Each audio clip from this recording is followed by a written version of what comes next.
We have a standard model that is exquisite at describing the properties of the universe that we live in. But there are hints of a problem with that model. Roman will tell us if our model is wrong.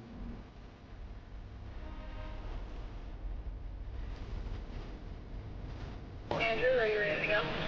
You're good. We're ready. And what's spectacular about Roman is Roman will be able to tell us if we were wrong and put us on the path to figuring out what's right. Starting run.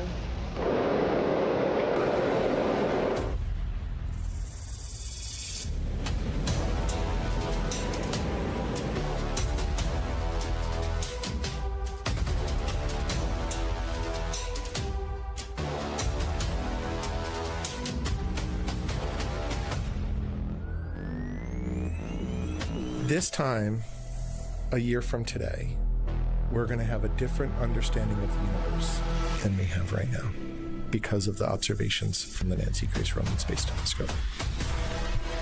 Control reports, test complete.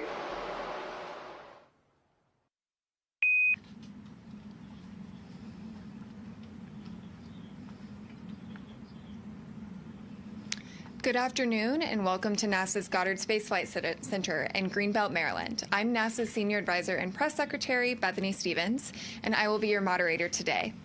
We are joined today by NASA Administrator Jared Isaacman, Associate Administrator of the Science Mission Directorate, Dr. Nikki Fox, Nancy Grace Roman Space Telescope Project Manager, Jamie Dunn, and Senior Project Scientist, Julie McInnery. Each of today's participants will provide brief remarks about our progress on the Nancy Grace Roman Space Telescope, and then we will open the floor to questions. If you're joining us online, please press *1 to join the question queue on the phone bridge. With that, Administrator, the floor is yours. Great. Thank you, Bethany. Good afternoon, everybody. As you can see behind me, the impressive Nancy Grace Roman Space Telescope is now fully assembled, has completed testing, and is undergoing the final preparations before it'll be shipped to Kennedy Space Center to soon take its place among America's great observatories alongside Hubble and the James Webb Space Telescope. Now, our team dedicated over a decade of their lives and millions of hours to make this project a reality. Because of their hard work, I have the privilege of announcing today that we are now targeting an early September launch, 8 months ahead of schedule and under budget. To everyone at Goddard and across all our centers, congratulations. I hope each of you take pride in what you've accomplished.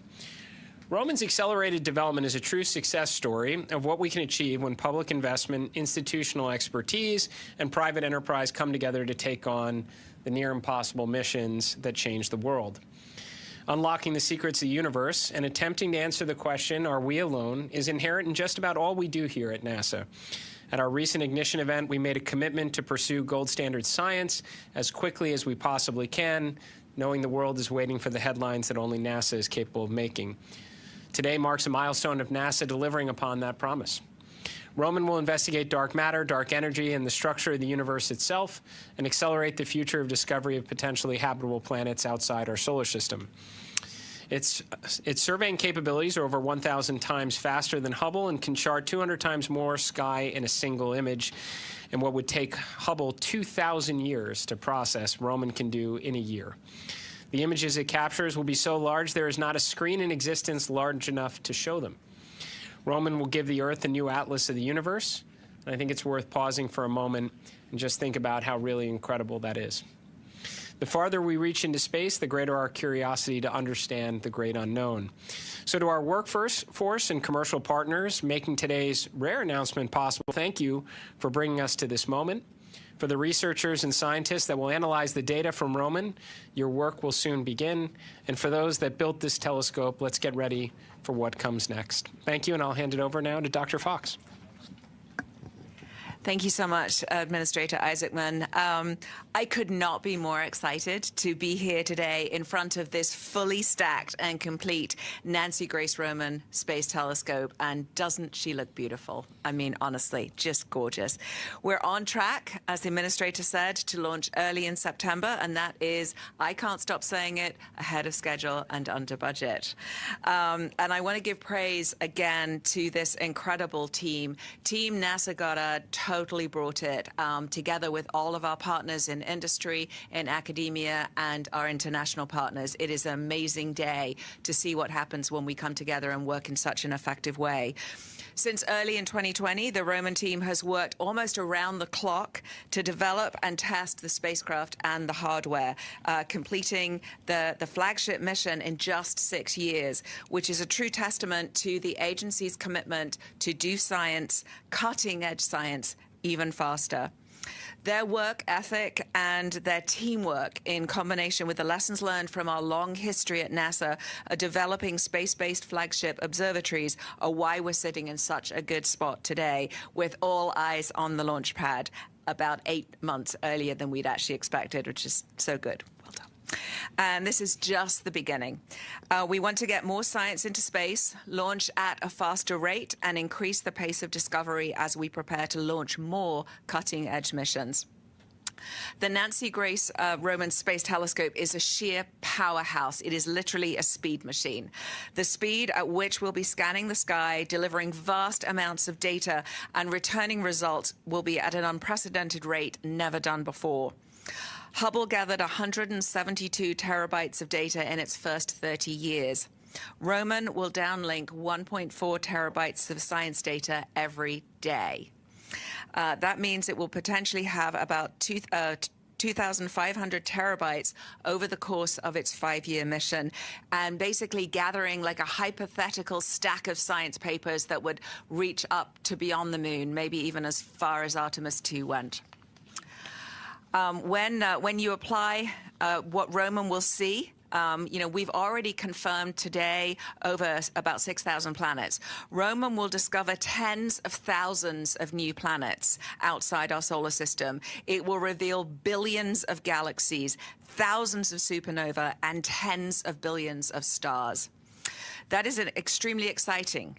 And literally all of the science that we can use to apply and build off our interconnected NASA science portfolio.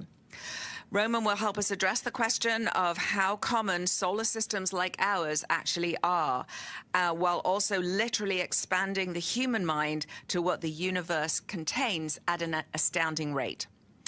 Roman isn't just doing Hubble and Webb science faster, however, and I know it's very easy when we focus on the speed, it's doing fundamentally different science that could not be done with either observatory. Together, the 3 missions will complement each other, giving us a more complete picture of the cosmos and advancing our understanding of the universe. When Roman is operating on orbit at the end of this year, it will also be NASA's first major demonstration for achieving one of the goals of the Habitable Worlds Observatory, a concept for the first telescope designed to find like worlds in different, outside our solar system, in different stellar systems, while exploring the broad secrets of the universe. Right now, Roman has the most stable telescope and the absolute best coronagraph that has ever flown in space. The Habitable Worlds Observatory will rely on even more than that, and it is so important to us that we get this coronagraph into space and get that first milestone towards the next mission, because everything we do at NASA Science builds off the successes of what we've done before. I am so proud that Roman will join kind of the arc of past, present, and now future missions as well, and it will definitely open doors to new cosmic pursuits. So again, congratulations to the entire Roman team, again, including our private sector, our academia, and our international partners. This is such an incredible team. I am so proud of them. Go NASA, go Falcon Heavy, go Roman. Jamie. Thank you. It's tough words to follow, and I'm going to be followed up by even tougher words. So I'm not going to talk about the science because Julie's going to blow your mind with that.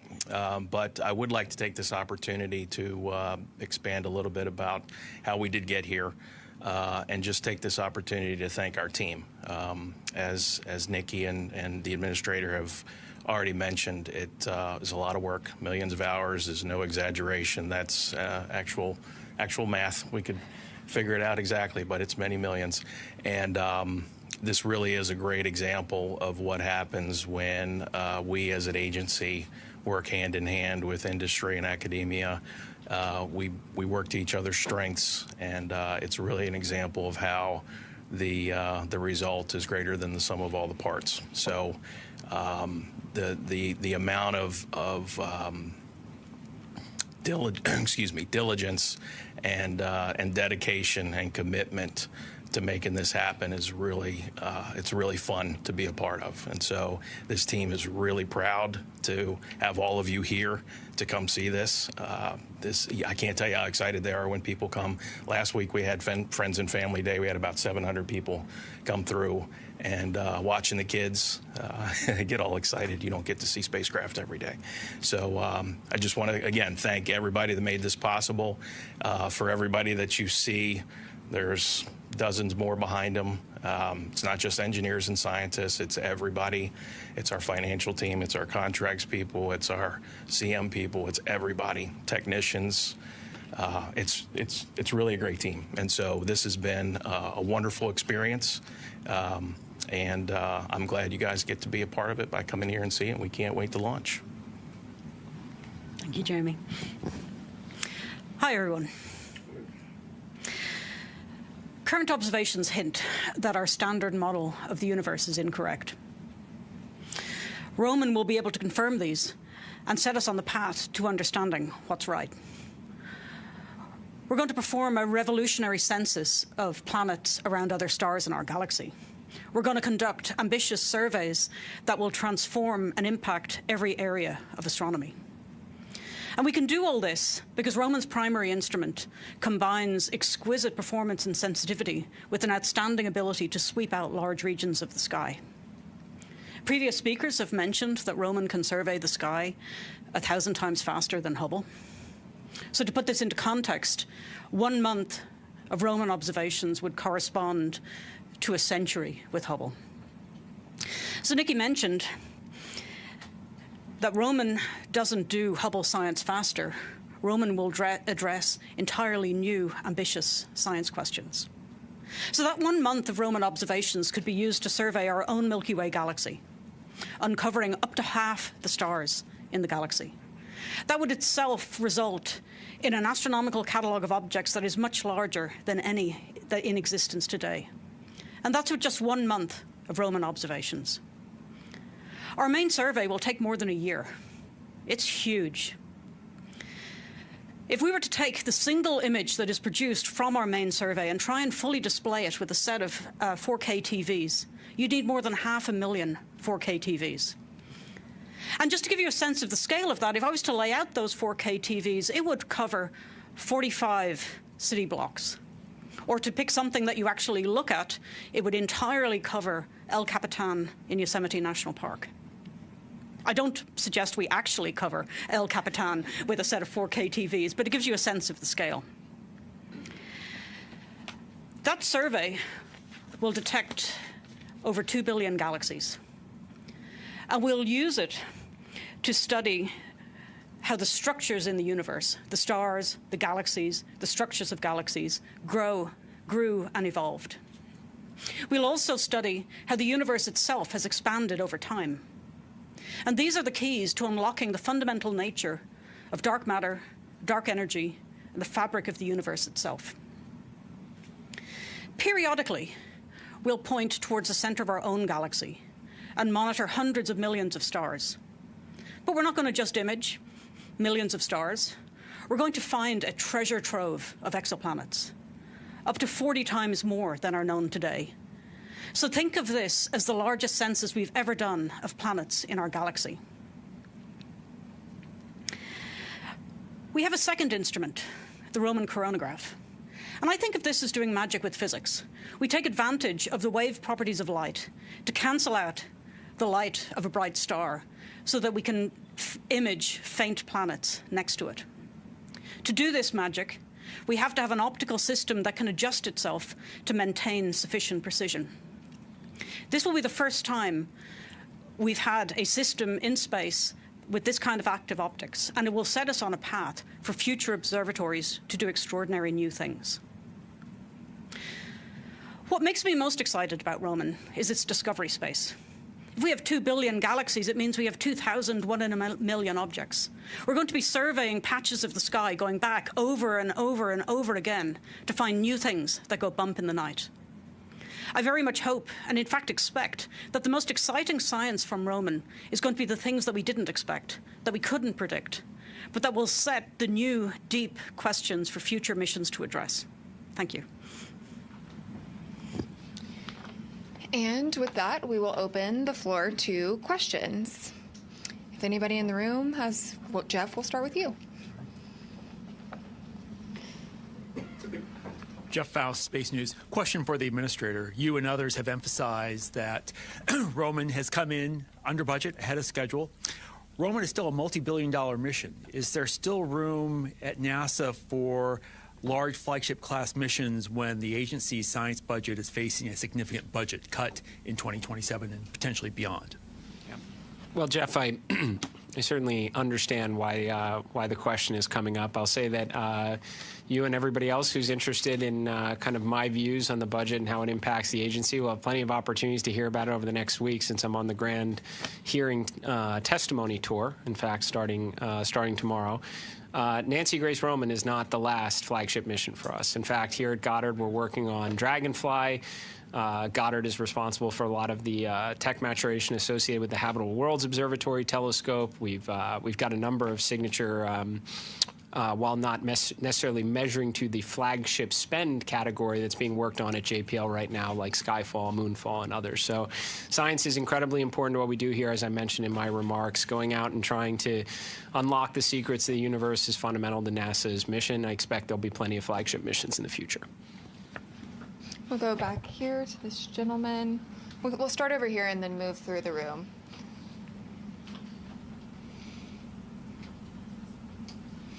And then also, if you could hand the mic back after asking your question to our mic runner, that'll help us get to the next people. My question's for the administrator, Jared. There's something online called the Artemis II effect as part of the Kerbal Space Program community. We're all excited about what happened with Artemis II. Kids I've talked to, fifth graders, I talked to 100 of them last week. They're all really excited. So how do we use this telescope to continue that excitement for the young generation?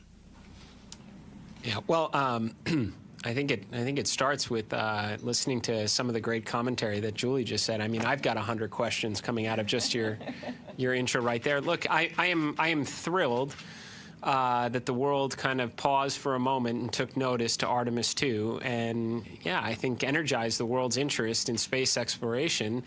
Human exploration tends to do that at times, but if it's an opportunity to set the stage for other conversations like Nancy Grace Roman is about to do, that's fantastic as well. We put out some great, like a video reel on it today to get people hyped up about it, and won't be long before this telescope is loaded up on a transport and taken down, and then it's, of course, being launched by a Falcon Heavy. That brings a lot of viewers to take interest, where we'll have opportunities there where, Julie, I sure hope that you're on the live stream for that mission launch to get people excited about the kind of science this mission's going to undertake. So this is great. This is working really well. We're thrilled that Artemis II brought a big audience back to NASA, and now we're going to fill it up with a lot of exciting missions to come.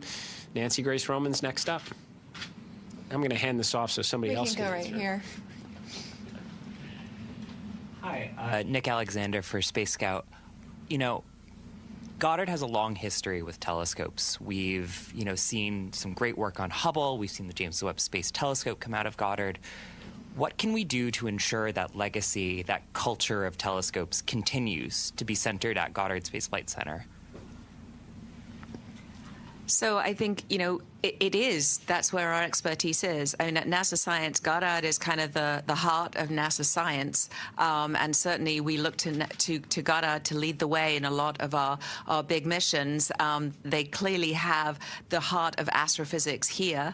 They are, doing a fantastic job clearly with this. The project office for the Tech Maturation Program for HAB Worlds is at Goddard, and we expect that to continue and expect to see them continue to do great things. We can go right here. Sorry, Jared, I'm going to hit you up again. So you're the new administrator, and you have this mission that you may have heard is under budget and on time. What lessons can you take away from this? And kind of a corollary is this mission has an interesting history where the optics came from originally. Are people going to just take that and say, no wonder it came in under budget? Or?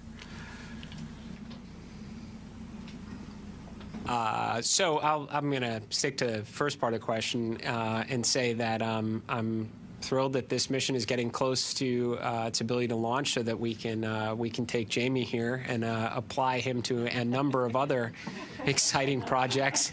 His name, I mentioned when we had a chance to shake hands in the warm up to this, that your name is continuing to come up quite a bit as an extremely talented project manager. So, yes, look, I think that's actually very important, because we do have success stories like Nancy Grace Roman coming in ahead of schedule and under budget. We certainly have programs or examples that are not. And when you think about that, and you think about going over budget, or in some cases, extremely unfortunate cases where programs are canceled, there are dollars lost from that never come back. And when you total them up, what does that equal?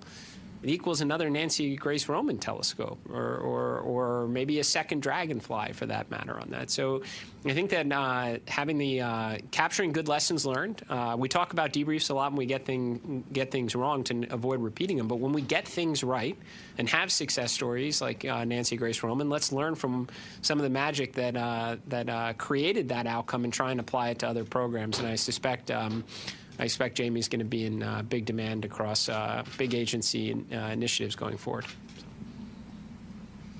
Jamie, you want to take the second part of that question? Can you repeat the question?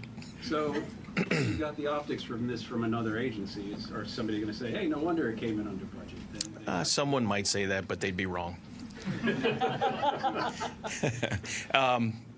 Seriously, so it's difficult. It's one of these things. It's difficult to prove a negative. So who knows, right? It's a different beast when you start with something that you have to completely remodel, if you will, versus starting from scratch. Honestly, it's anybody's guess which one comes out ahead. But that posed its own challenges. It did not make it easy. And I'll reiterate that while I appreciate the accolades, and I'm the person sitting here, I only had a very small part to do with this. It's really our team. We have a wonderful team. We've done a good job of bringing both the experience base from the literally decades of experience here at Goddard, and again with our partners. I mean, we've worked with Ball and L3 Harris on many missions, and others, right? Teledyne, can keep going down the list. And so we really have, part of the magic, I think, is a really good mix of that experience brought forward over decades, combined with what you would call youthful exuberance. We have a lot of fresh blood that's come in, and they have just knocked it out of the park. So it's really a good mix of folks that makes this happen.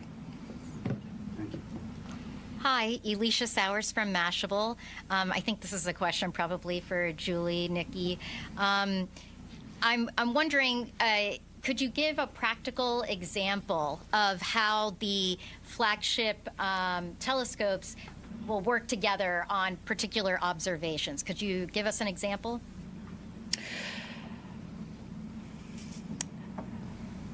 There was a really cool result from Hubble, I think about a year, maybe 2 years ago, where what they thought they were seeing was a supermassive black hole that was traveling through space. And you could see from the observations the evidence of that transit. And it was extraordinarily lucky that Hubble was able to catch that. Roman would be able to find some things like that in spades because we're surveying such a large part of the sky. And then we can follow up with detailed measurements with the James Webb Space Telescope now that we know where to look. So you could consider one of Roman's roles to be something like a finding chart for the James Webb Space Telescope, that we'll find some of the most extraordinary, unique places in the universe, and that we can direct our most powerful scopes to really hone in on the details and take advantage of Roman's breadth and Hubble's depth. Do you want to add to that, Nikki? No. I can move back here. I would have gone into wavelength, and that's nowhere near as good as what you said. Excuse me. I just wanted to say congratulations on an awesome first 4 months of 2026. When you go across, whether it's Science Directorate, obviously Artemis, it's been unbelievable. So with regard specifically to Roman, though, we had an announcement, Jared, on the launch date. I wonder if there are any promotional announcements coming for the people involved in the project?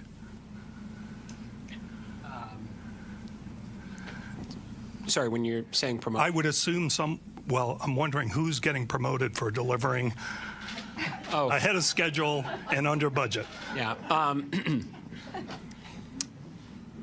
So that's a very good and serious question, because as I mentioned before, we do want to debrief our success stories and learn from them and take those lessons and apply them elsewhere. And also I think it actually was my first directive that I put out, which was, recognize, reward, and inspire the top-tier talent within the agency when you do have extraordinary outcomes. So I would expect, to your point, that will certainly come into play here.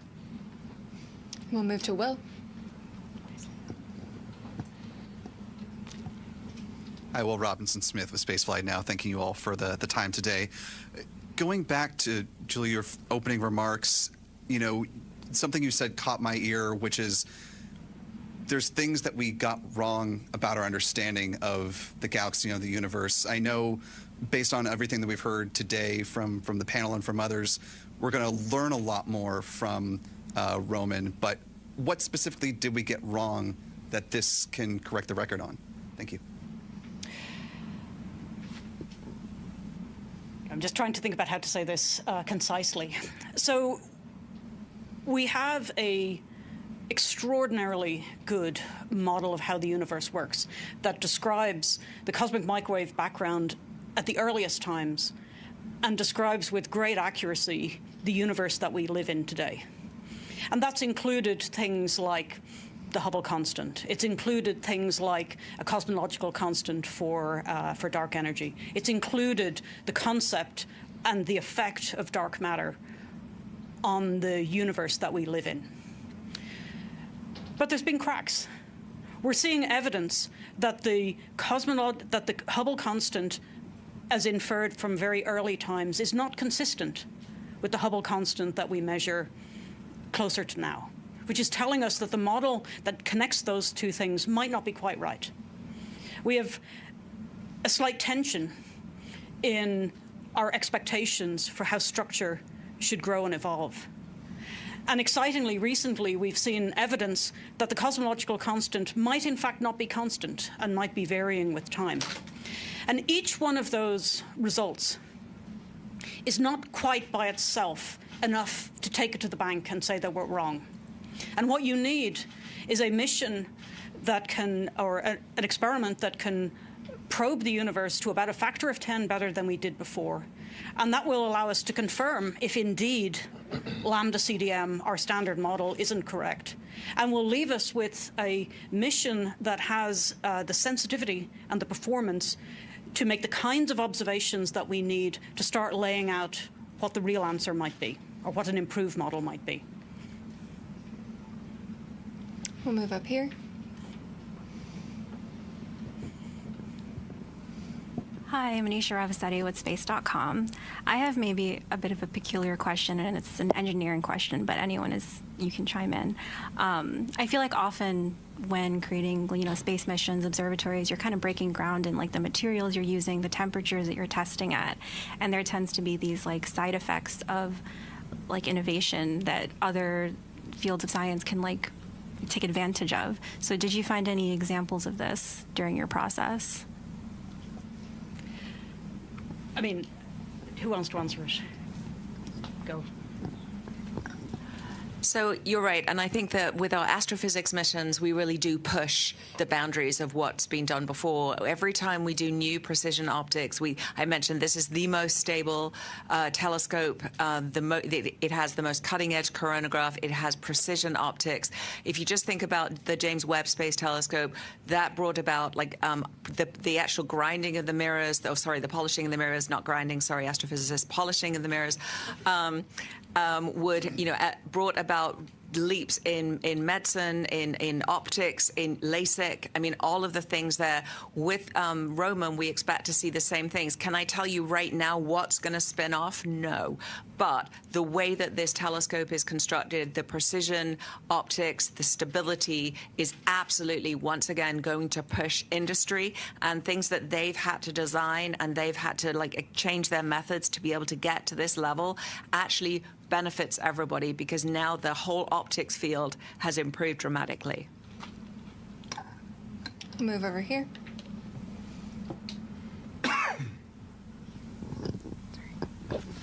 Hi, I'm Marina Corin with National Geographic. I think this question is for either the administrator or Dr. Fox or both. Looking ahead to the next big space telescope, the Habitable World Observatory, we heard from the team today that they're going to be spending the next few years looking at the mission concept and seeing if they can make happen an $11 billion mission by 2045 launch. If they come to you and say, we can't do that, what's the next step? How do you go about making that mission happen? So I think, the way we are thinking about habitable worlds, I mean, somebody mentioned about, what made Nancy Grace Roman such a success. And a lot of it is making sure that the technology is ready to go. So before you actually start sprinting with a mission, you've actually assured that you can do the mission. And so with Habitable Worlds, we're putting a lot of focus right now on maturing the technology. We've got a lot of our industry partners actually working on that right now. There's a big milestone in 2028 when we will actually sort of step back and look and say, is this mission possible? If the mission is possible, we will sprint to do the mission, and it will not be 2045, and it will not be $11 billion. We will put a real budget and a real schedule. As the administrator said several times, we're not interested in doing something now that's going to launch in the 2040s. We want to pull that in, and I think with the new focus on doing things, faster to science, faster to space. Our industry partners have told us that they are, I'm looking at them, they are up to this challenge, and they are excited about doing this. And they don't want to wait till 2045 to launch this mission either. We didn't want to wait to launch the Nancy Grace Roman. We're 8 months ahead of schedule. I'm going to say that like 20 times. But we are, we can't wait to launch this mission. Everybody felt the urgency. Everybody was sprinting towards this. And I think that, now we've shown we can do it. We have a large mission study that we did at NASA where we looked across the entire space portfolio and looked at lessons learned. What worked, what didn't work? What do you need to do? What shouldn't you do? What are the barriers? What are the impediments? And we are really, really, really focused on removing those and allowing teams to just push and execute. And so honestly, if a team comes to me and says, in 2028 it's 2045 and this much budget, then they won't be getting funded. Just add on a bit. It's a good question. This has come up a lot in various circles that I've had conversations with, including Congress, those on the side that are extremely supportive of initiative like Habitable Worlds, and others that get concerned based on pretty much everything you just said. It's a mission that's going to launch potentially 20 years from now, and it's $10+ billion. And I fear at times that this isn't necessarily specific to Habitable Worlds, but maybe within some history of NASA, that we design programs that are too big to fail, but then they become too costly to truly succeed. And I don't think that's the right approach. And maybe it's believed that taking that approach is a way to have continuity and survive between administrations. And I actually think the right way to go about it, and similar to what we're trying to do now with the moon base, is a lot of littles, and to do things in an iterative way, to learn and bring down risk, and maybe As a result, the overall project cost in itself could wind up being more. But what you get out of it is greater, and you do it in a, again, in a faster way. So any commentary I've ever made with respect to habitable worlds is what can we launch sooner to learn and help us get to the overall objective of what habitable worlds is, which is extraordinary and something everybody would want. And in that respect, if it turned out over that same 20-year period of time, the actual program cost was greater than, say, $10 billion, but included 3 scientific instruments that ultimately built up to the grand exploration asset that we hope habitable worlds to be. I think that's how you actually have continuity through administrations, how you get to data faster, and ultimately de-risk the mega telescope that you want out there searching for habitable worlds. We're going to move over to the phone bridge for just a moment and start with Nell Greenfield-Boyce from NPR. Having this briefing. You mentioned the numbers of extrasolar planets that the Roman Space Telescope will be able to find. Could you talk a little bit more about what about the planet this telescope could reveal, like particularly with its direct imaging capabilities? Thank you. Okay, so when I was talking about the large number of planets that we would find, I was focusing on the planets that we find via indirect means. And for that, we can measure things like masses and radius of the planet from the host star. So that will give us a complete picture of the distribution of planets around stars from very close in to the star all the way to the equivalent of the outer part of our solar system, and even free-floating planets. The Roman coronagraph is designed as a technology demonstration. So its primary purpose is to demonstrate the technologies needed for a future mission to focus on direct measurements of extrasolar planets. Obviously, the best way of demonstrating performance for a coronagraph on a path to finding planets around other stars is to find planets around other stars with that coronagraph. But the overall performance is a little bit more uncertain, and I'm not that familiar with the specifics of what we are guaranteed to learn from observations with our coronagraph, just that it's very exciting. And we'll now move to Manuel Mazzanti with Exploración Espacial. Thank you so much, Manuel Mazzanti with Exploración Espacial. Roman is going to send us tons of information. Nikki, I think you mentioned 1.4 terabytes per day. And I understand that the agency is going to use a platform called Roman Research Nexus. Can someone briefly explain how does it work? And I'm assuming research around the world, scientists will have access to it.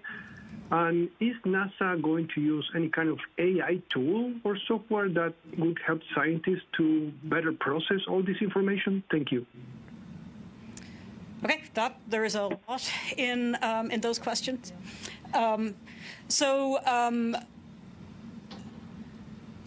The data archive for Roman is among the largest in space-based astrophysics. And requires a slightly different approach to using it. So our model is that we archive the data in the cloud, and people access the data through a science platform. So you log into the science platform.